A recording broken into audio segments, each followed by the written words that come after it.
So Skypiea just feels like such an awkward aside.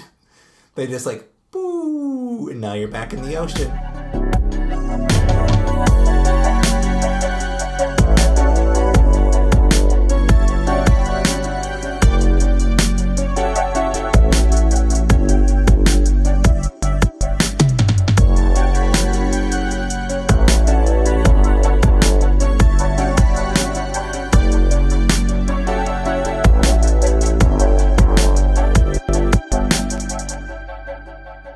So when last we left off, I had just about, but not quite, finished Skypiea. Like, I had a, handful of chapters of just, the leaving Skypiea bit.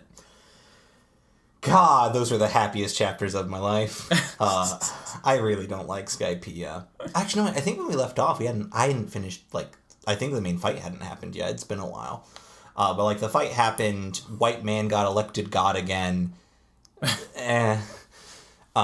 And then they kick them from the sky, and they float down on the wings of an octopus. Which is to say, an octopus inflates and carries them gently. But I don't remember how the octopus, if at all, gets back to the sky. So I think that sky octopus might just be a water octopus now. Yeah, I don't know if it's ever brought up. I think it's just for comedic effect. But, I mean, also, the octopus could probably just ride the knock-up stream or whatever. That's true. It could literally... I mean, it's an octopus. It probably doesn't care where it is as long as it can survive. It's just vibing. Yeah, but I mean, what did you think of the final fight with NL?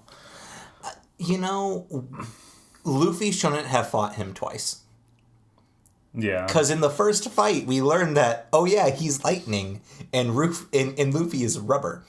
So we think about that going into the final fight. And so I was like, oh yeah. Yeah, no, this one's actually just sort of settled. Because he gets knocked off. Luffy gets knocked off, right? And then he has to run back up with the gold ball. Yeah, with the 300 pounds of gold which attached is to his arm. Yeah, I mean, that whole sequence is a little silly because it's kind of ultimately pointless. I feel like he wrote that specifically to build up to the moment where Luffy hit the bell with that gold ball on his, which is cool, but I feel like he also could have just done that some other way. Yeah, right. And then we were talking in the living room earlier. It's a shame that I fell off in Skypiea, my least favorite arc. Because so far, Water 7 has been my favorite arc. And it's literally the next one. I mean, it's my favorite arc, too. I guess that's a lie. We did finish Skypiea because I bitched about the Davy back fights. Oh, yeah, you're right. Okay. Frickin' Davy back fights, man. We don't really need to talk about the again, Davy yeah, back but... we were talking in the living room, legitimately, they could have fallen anywhere. So Skypiea just feels like such an awkward aside. They just boo, and now you're back in the ocean. Yeah.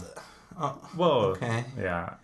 I mean, we've had this conversation plenty of times, but, I like to think that he did that for a reason. And I've said that I think Skypiea builds a lot of lore, but I mean, it's whether or not it was a great arc, that's another thing. Well, you had an interesting theory when we were talking about this earlier. About Skypiea felt like it could have just been a transition into the ending of the series because he could put them anywhere. Yeah, well, and I mean, even now in the series, it feels even more like that would have been the case because, Skypiea is where we get introduced to the concept of there being people in the sky, which are in turn related to, well, this is spoilers for, super far down the line for anyone that might be listening, but, the concept of Lunarians, who are also supposed to be related to the sky people, and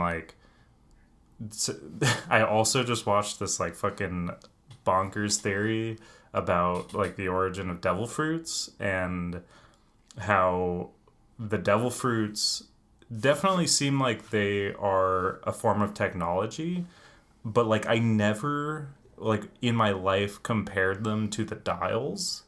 Because when you really think about it, if the like we now know that like the people who lived during the Void Century were like highly advanced technologically. Like the dials are like this weird little piece of technology that doesn't really get explained. But when you really think about it, it's like the dials all are spirals in some form or another because they're all like shells. But they all can contain energy for some fucking reason. Like, it's just a weird little bit of They just all like... contain different types of energy. Yeah. Like, kinetic energy, light, sound, whole band recordings. But if you think about it from that perspective, think about how devil fruits can be literally anything. Like, perhaps devil fruits were just like a more advanced version of like the dial technology where they could just like somehow load energy into it and then but wasn't the point with dials is that they're like shells that are left over from like animals? Well, exactly. But we also now know that like zone devil fruits have basically a soul inside of them, and we know of the existence of souls because Brooke literally can like make his soul leave his body due to his devil fruit. Big Mom's devil fruit is 100% centered around like pulling pieces of people's souls or even her own soul and then like putting them into other objects. That's why her deck in the card game plays around with your life. Yeah. She uses your life as a resource because she's a soul bitch. Yeah. So like I'm a soul bitch. Like, I really like this idea. I don't know how Oda's going to explain it. Because, I mean, ultimately it's just going to be some bullshit, like, technological thing. But the other thing that this video brought up was the aspect of music in the One Piece universe. And how Brooke and Big Mom, who both have soul-oriented devil fruits, both are very musical characters. Like, Big Mom has many moments during her arc where she, like, bursts out into, like, a musical number and, like, makes all of her, like... All right, that's kind of baller.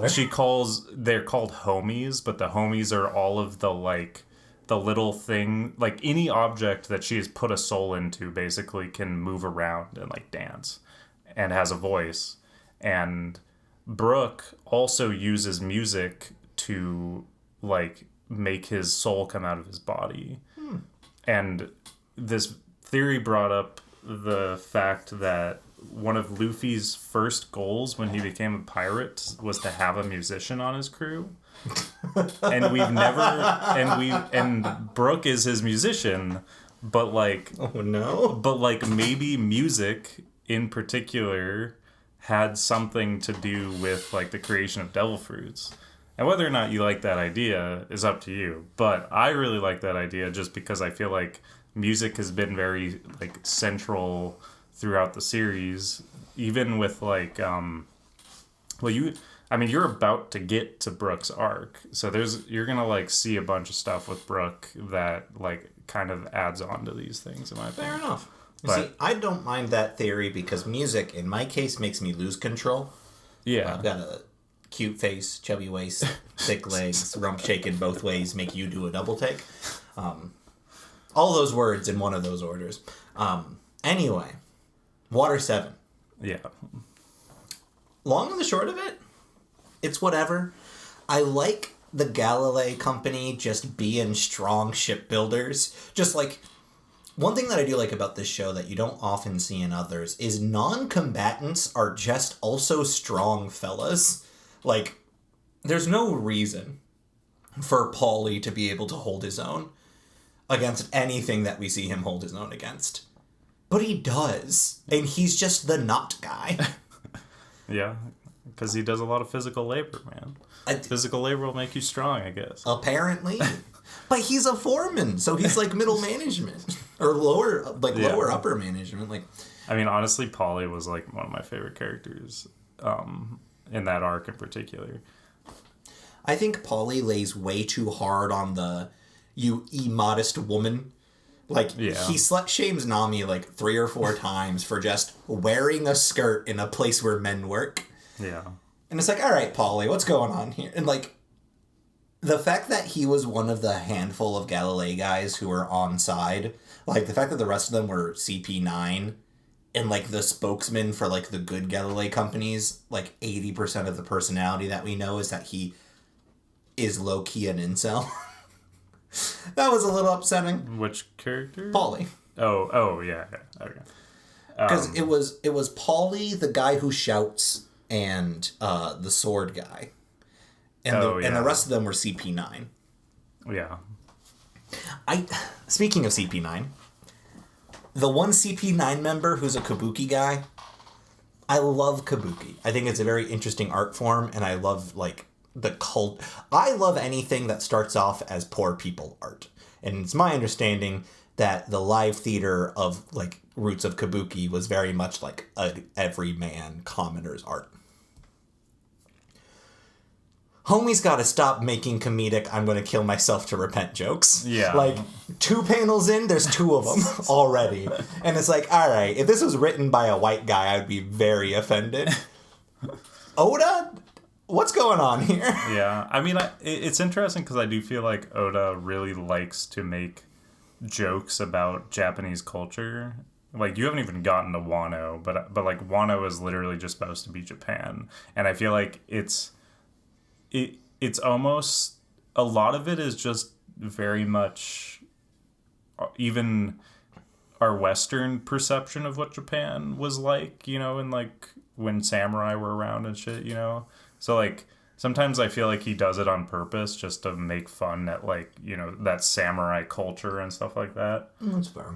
But Kabuki Man could be interesting and fun.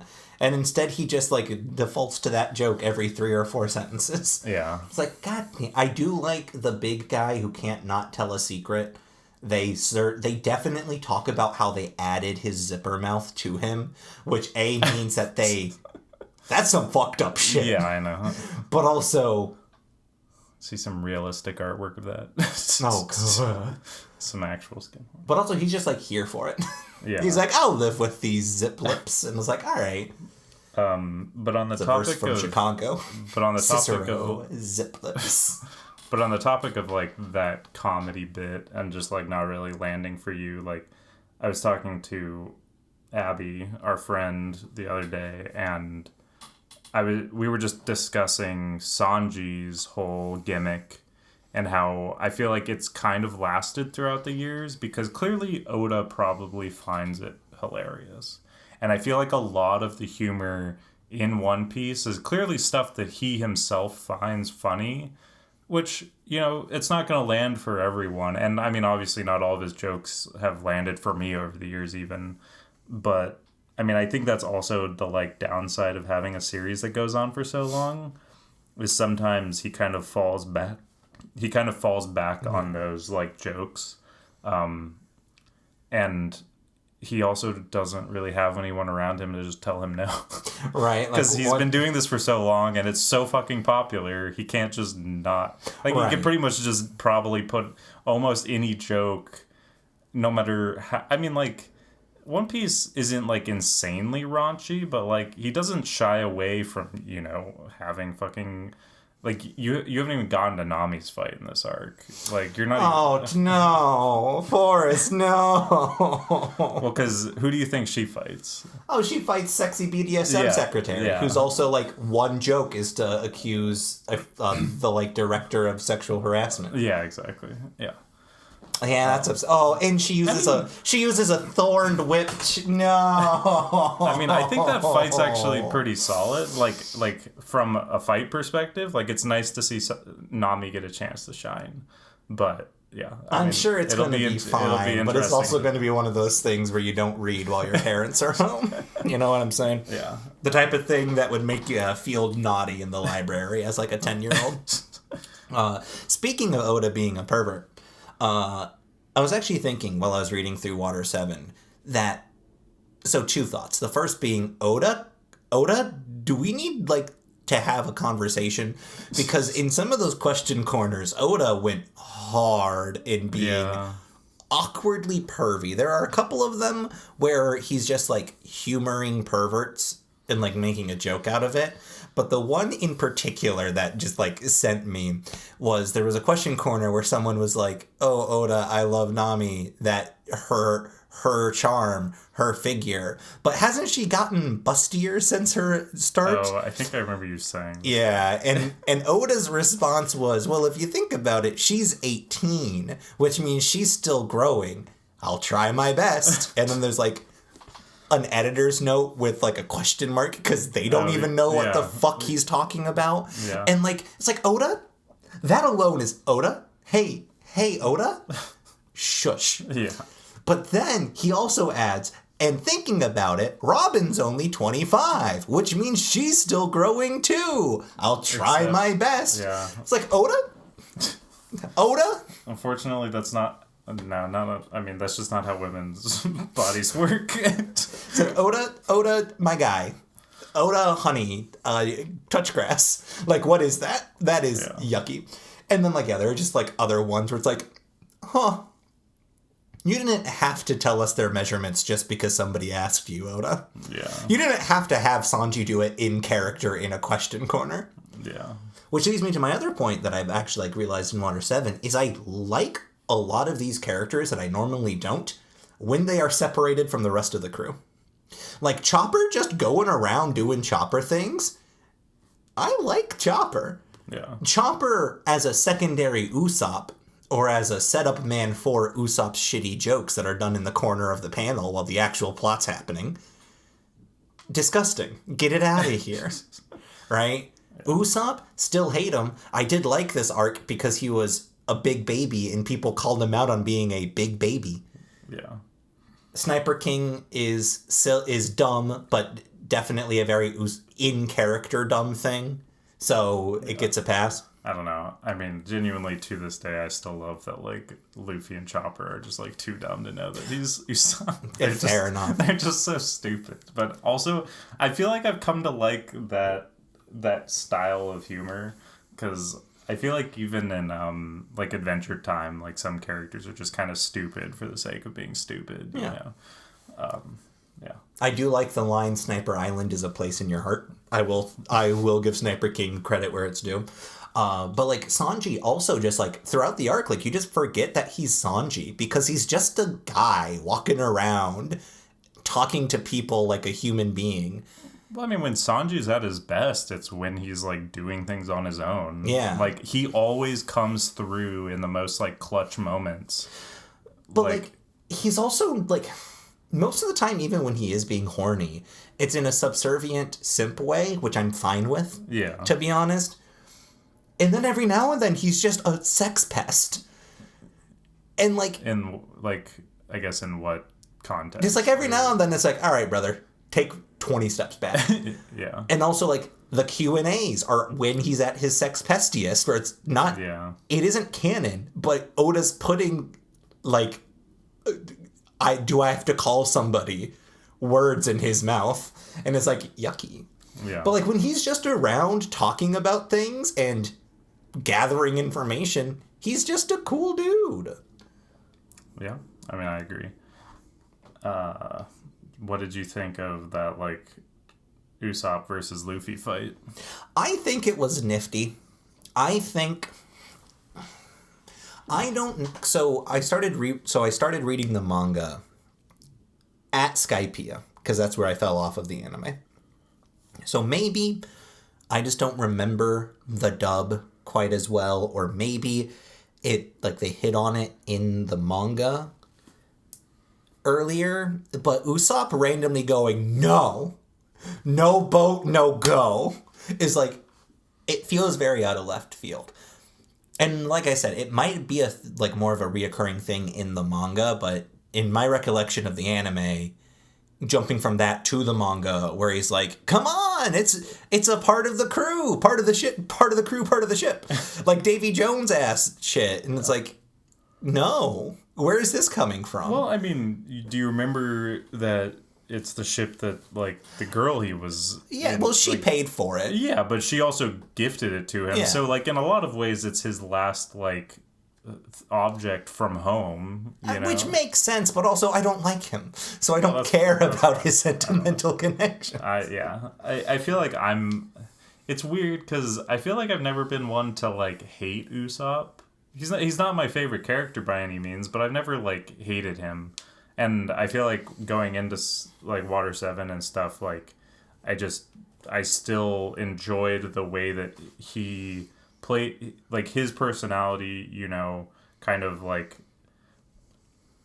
messed with the dynamic of the crew, because he was the only one that was like super sentimental about it. He was the only one that wasn't mature enough to let go. Yeah. You know?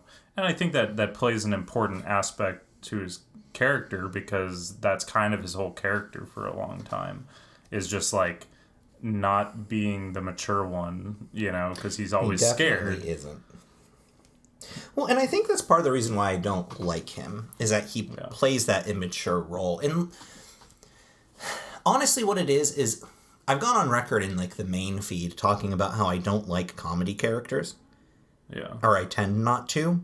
The type of comedy character that I hate the most are the cutaways while something else that is serious is happening characters. Yeah. Those characters are the ones where I'm like, you are actively detracting from the plot. Have your moment later. Like, get out of this panel. But there are some, like, very, like, the fight itself, I think, is a very interesting depiction of just, like, yeah, if you use your brain, you can put up a fight. But also, you are so outclassed here. Yeah. And I think that was an interesting, like, way of, on the one hand, showing, but on the other hand, also definitely telling. Because according to a picture that I took of it that's in my hand right now, when he goes to square up, he starts off with, frankly, I can't keep up with your monstrous power. Yeah. It's like, yeah, dog, you right. Like, you're objectively right. And then, like, oh, I also am not sure if this is, like, the case, but whenever Big Doom appears, I think it might supposed to be, like, a sound cue from Kabuki.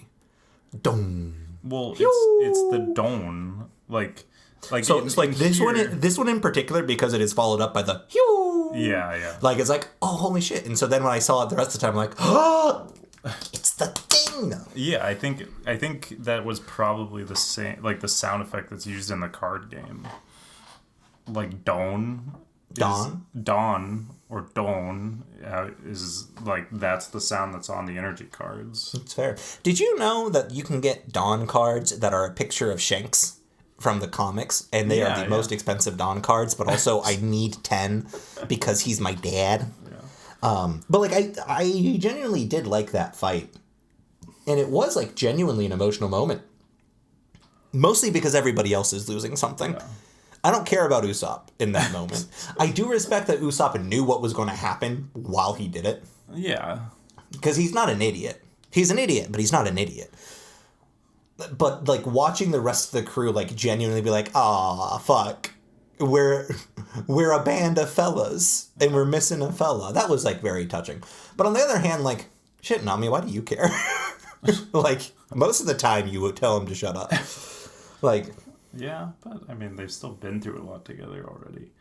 Which, I mean, that, I think, just stands as, like, why this arc is so good, is that, like, this arc is really the first arc that just kind of focuses on the characters and their relationships, you know? Because it's, like, this whole... I mean, like, I guess he kind of started to do that with Nami's arc originally, where she, like, left the crew. And, like, this isn't too far off from the same concept, because, like, Robin leaves the crew, and then they have to go after her.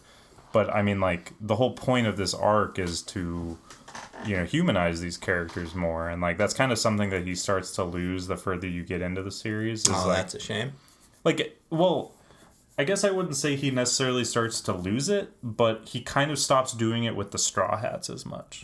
Like, the Straw Hats kind of stop being the main characters of every arc after a while, because he comes up with this whole new cast of characters for every arc that then he kind of wants to make you feel similarly about, and, like, give you emotional moments with those characters, and the Straw Hats are just kind of there to save the day.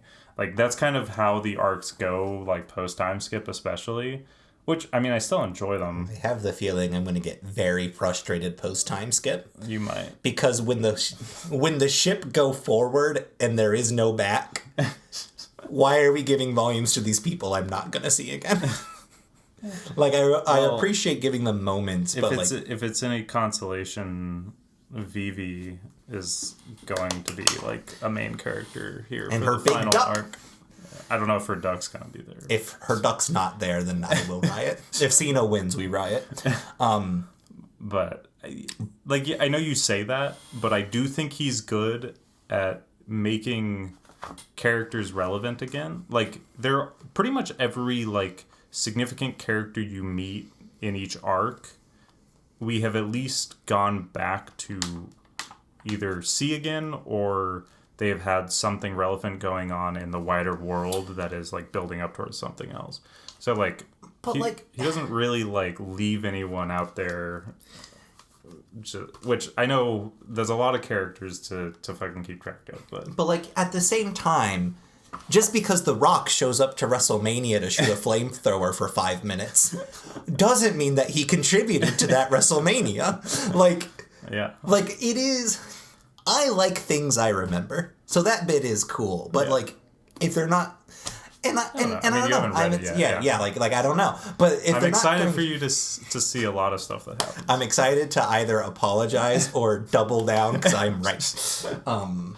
But speaking of this arc, if I didn't know from watching clips and seeing your figures that Frankie was like going to join the crew, I certainly figured it out when we dedicated an entire volume to his flashback.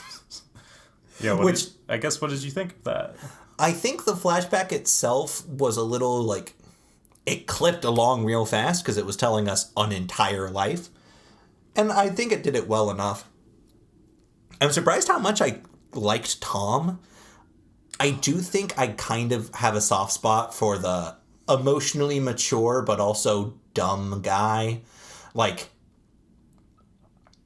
it's such a strange, toxically masculine adjacent mentality of stand up straight with your chest out and proudly say to the world that this is what you did if you're a man.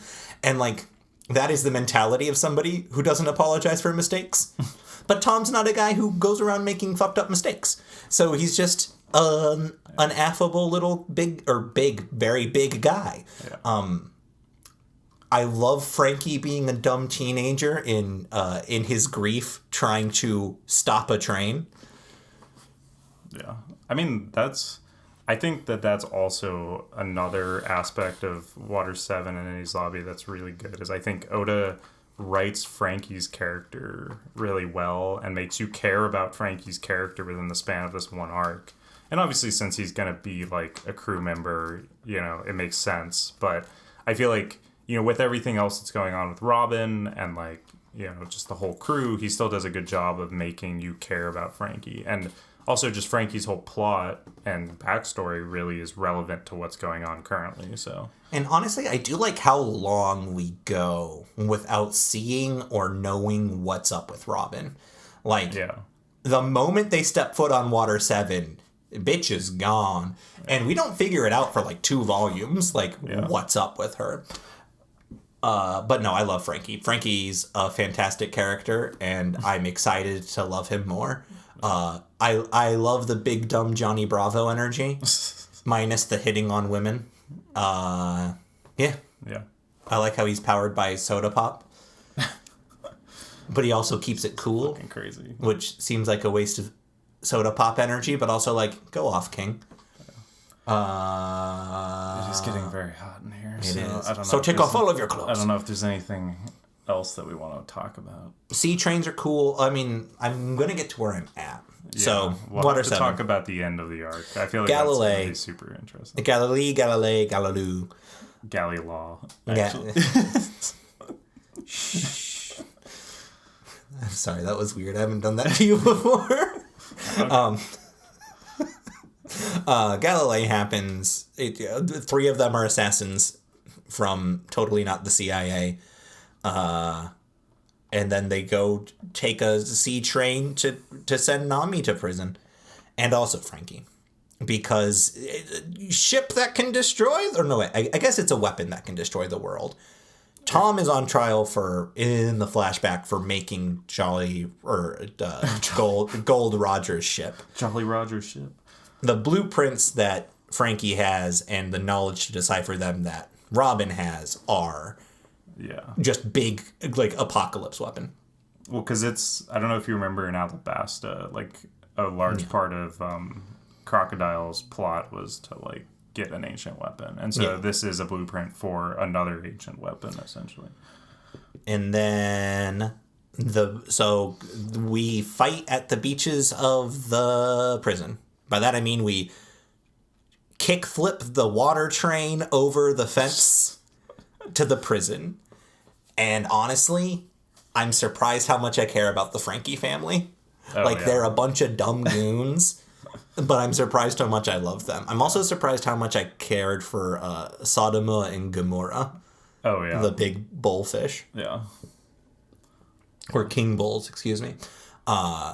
When the first one gets absolutely shot by the Navy, it was just like, okay, cool. So now everyone on this, like, station can die, and I will feel no remorse because they killed a big old friend. Yeah, dude, shit's getting crazy. And so you've gotten to the point where Luffy fought Bruno and defeated him. Yeah, Luffy forced Bruno Mars to retreat. Dude, but I love fucking Jet Pistol. It's such a cool move. I'm assuming that Gear 2 looks cooler in movement. Like, motion. Yeah. I'm assuming that moment was cooler in the animation. We should actually, like, watch that anime scene, because it's pretty dope the first time he activates Gear 2. Okay, actually, speaking of Bruno, fuck you. Fuck you, Oda. I can as long as there's a wall, I can make a door. I can make a door in anything. I can make a door in the atmosphere and teleport, because the other side of that door is a nondescript location. Fuck you. Yeah. No, that's sir. A pretty broken power. The atmosphere is not one big wall upon which one can make a door. Air, it touches other air, but, like, yeah. I guess I've never really He explained that. He explained that part. The fact that, like, if he just didn't question it, I wouldn't have questioned it. Yeah. Because I'm watching a fight.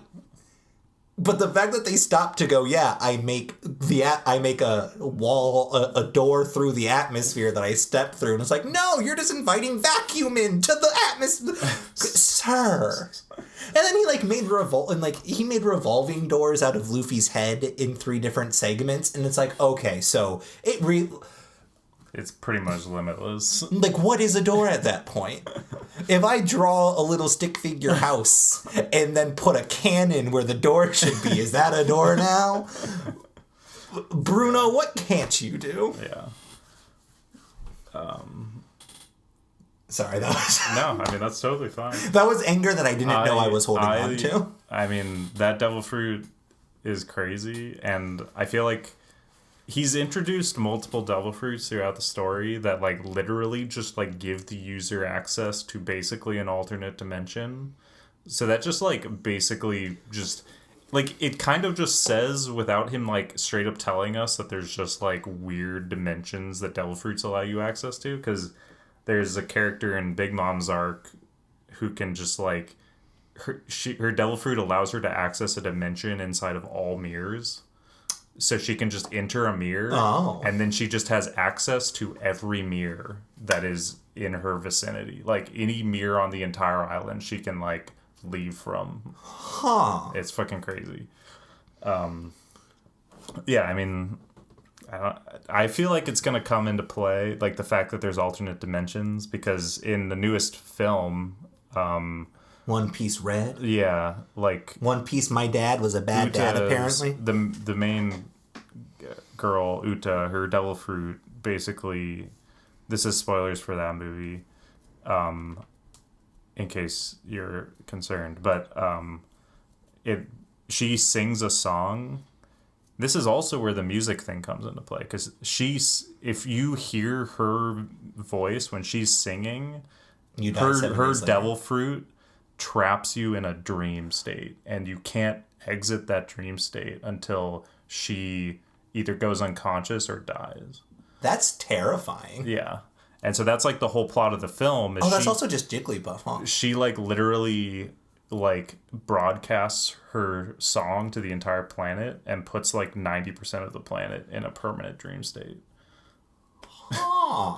And so that's very musical oriented. So I don't know what the fuck that means. No, it's a throwaway. You're reading.